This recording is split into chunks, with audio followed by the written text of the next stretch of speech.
Welcome back to Halo Halo. I'm Kareniba with your daily dose of all things entertaining from Asia to Hollywood and everything in between. Today I am joined by Christopher Ad Castillo and Faye P. Koons. We're going to talk about several Filipino independent films making quite the buzz. Thank you so much again for joining us today. Now, Christopher, you were going to tell me about Oryang, right? The film. Yeah, it's actually directed by my good friend, Sari Dalena. I've known Sari for years. My film my first feature first played New York. Sari's short film opened for my film, so we've become really good friends. I stay at her house when I'm there. And yes, it harkens back to some of the political films in the 70s. Abante! Babae! Palaban! Militante! Palaban! Militante! Abante! Babae! Marcos Hitler! Diktador tuta! Diktador tuta! Marcos Hitler!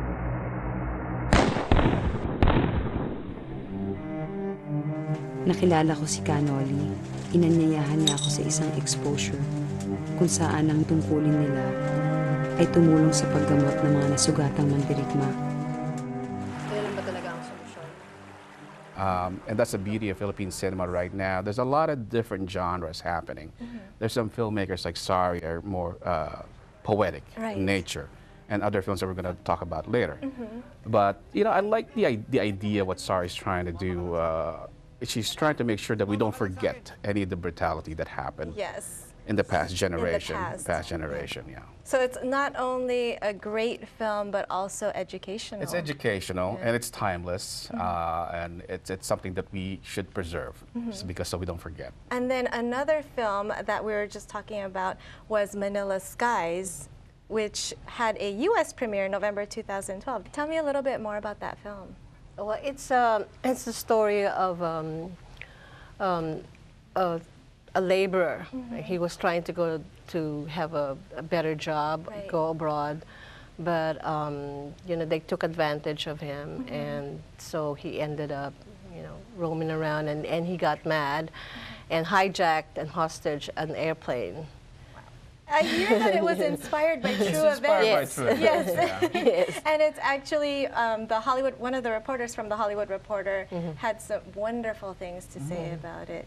Yeah. So, and I'm hearing that it might come back to the U.S. this year. And that's what I heard. It should. It should. I mean, Raymond Red is one of the premier indie filmmakers, and of course Raul Aureliano. I mean, what can you say about that guy? His acting. Exactly. And I get scared just hanging out with him when he's not acting.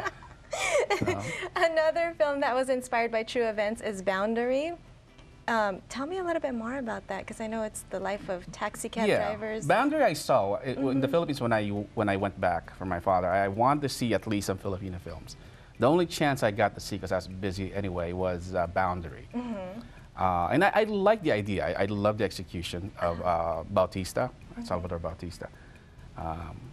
Is it a thriller? Is it suspense? Well, there's a lot of things going on. It's more of a thriller suspense where you don't know what's going on and what's going to happen, who the passenger was. And it kind of, you know, careens forward to the ending. And it's amazing acting by Ronnie Lazaro. And Ramon Bagat-Singh. So, you know, another two actors, what can you say about them? So see the difference with, you know, what we're talking about with Oryang, and now Boundary and Manila Skies. All these films are different, so different genres from each other. Yeah, and they're making waves in the festivals, winning grand jury awards.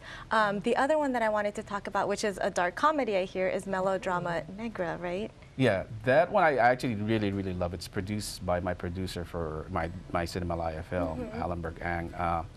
It's about three ghosts.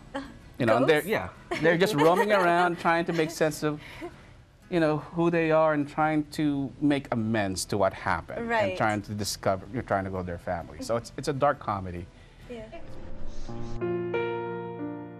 Tigas ang ulo mo! Ano ka ba? Boy o girl? Boy po. Boy ka o girl? Boy. Ano ka pare? Boss, bayad niyo ho. Anong bayad? Ha?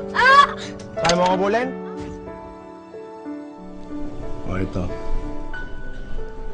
Ang kagaya mo, hindi sinasaktan. It's very funny, and I hope it finds an audience in some major festivals, because it really deserves to be seen. And again, so that's more of a comedy, a dark comedy. Right. And we don't do a lot of dark comedies in No, the we Philippines, don't. so it was very refreshing. So what do you think, or how does it come to the U.S.? Like, what does it take to have a U.S. premiere? Well, you know, like, for instance, in Cinemalaya Film Festival, this is the Philippine Independent Film Festival. Right.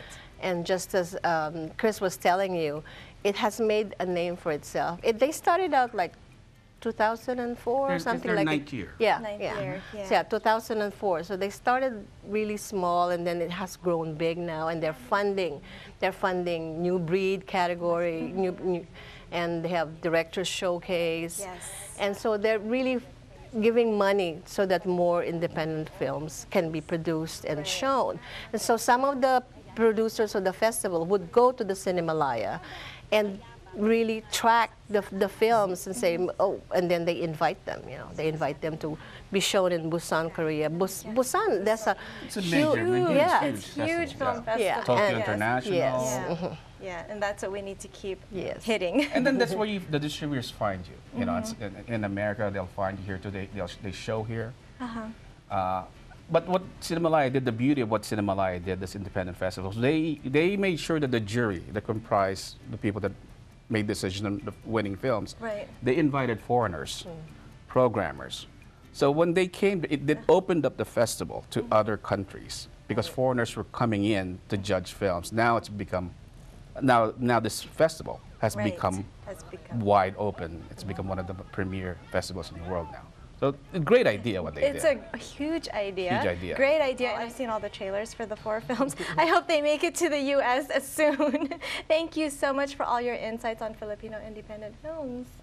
And thank you all for spending your afternoon with me. For more on Halo Halo, don't forget to check us out on YouTube, youtube.com/HaloHaloTV. I will see you guys later.